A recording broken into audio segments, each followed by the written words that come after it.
আপনি কি কখনো শুনেছেন আনারস আর দুধ একসঙ্গে খেলেই নাকি বিষক্রিয়া হয়? অনেকেই এই কথাটি বিশ্বাস করেন, কিন্তু এটি কি সত্যি নাকি শুধু একটি প্রচলিত ভুল ধারণা? আজকের এই ভিডিওতে জানবো আনারসের অসাধারণ পুষ্টিগুণ ও স্বাস্থ্য উপকারিতা এবং এই বহুল প্রচলিত ধারণার পিছনের আসল সত্য। তাই ভিডিওটি শেষ পর্যন্ত দেখুন। আনারস শুধু সুস্বাদু একটি ফল নয়, এটি পুষ্টির দারুণ একটি উৎস। এতে রয়েছে ভিটামিন সি, যা শরীরের রোগ প্রতিরোধ ক্ষমতা শক্তিশালী করতে সাহায্য করে এবং ত্বক সুস্থ রাখতে গুরুত্বপূর্ণ ভূমিকা পালন করে। এছাড়া রয়েছে ভিটামিন বি1, যা খাবারকে শক্তিতে রূপান্তর করতে সাহায্য করে। ভিটামিন বি6, যা মস্তিষ্ক স্নায়ুতন্ত্রের স্বাভাবিক কার্যক্রমে সহায়তা করে, এবং ফলেট, যা নতুন কোষ তৈরিতে গুরুত্বপূর্ণ ভূমিকা রাখে। আনারসে থাকা পটাশিয়াম হৃৎপিণ্ডের স্বাভাবিক কার্যক্রম বজায় রাখতে এবং রক্ত নিয়ন্ত্রণ সাহায্য করতে পারে।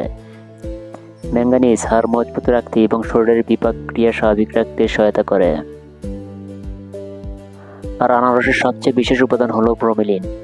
এটি একটি প্রাকৃতিক এনজাইম, যা খাবার, বিশেষ করে প্রোটিন, হজমে সাহায্য করে। এ কারণে অনেকে ভারী খাবারের পর আনারস খেতে পছন্দ করেন। এবার আসি সেই বহুল আলোচিত প্রশ্নে, দুধ ও আনারস কি একসঙ্গে খাওয়া যায়? এর উত্তর হলো হ্যাঁ। অধিকাংশ সুস্থ মানুষের জন্য এটি নিরাপদ।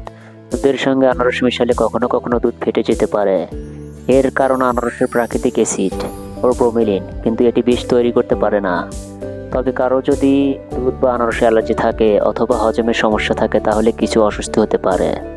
সেটি ব্যক্তিভেদে ভিন্ন হতে পারে, বিষক্রিয়ার কারণে নয়। তাহলে বন্ধুরা, আনারস শুধু সুস্বাদুই নয়, এটি ভিটামিন, খনিজ, অ্যান্টিঅক্সিডেন্ট ও ব্রোমিলিন সমৃদ্ধ একটি অসাধারণ ফল। আর দুধ ও আনারস একসঙ্গে খেলেই বিষক্রিয়া হয়, এমন ধারণার কোনো নির্ভরযোগ্য বৈজ্ঞানিক প্রমাণ নেই।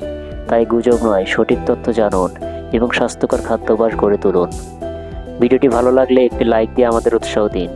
আর ফলো, পুষ্টি ও স্বাস্থ্য বিষয়ক আরও তথ্যবহুল ভিডিও নিয়মিত পেতে প্রবিটার চ্যানেলটিকে সাবস্ক্রাইব করুন এবং বেল আইকনটি অন করে রাখুন। আপনাদের প্রতিটি মূল্যবান লাইক, কমেন্ট এবং সাবস্ক্রাইব আমাদের নতুন আরও তথ্যবহুল ভিডিও তৈরির অনুপ্রেরণা যোগায়। মনে রাখবেন, সুস্থ জীবনের শুরু হয় সঠিক খাবার বেছে নেওয়ার মাধ্যমে। ধন্যবাদ, সুস্থ থাকুন, ভালো থাকুন, দেখা হবে পরবর্তী ভিডিওতে।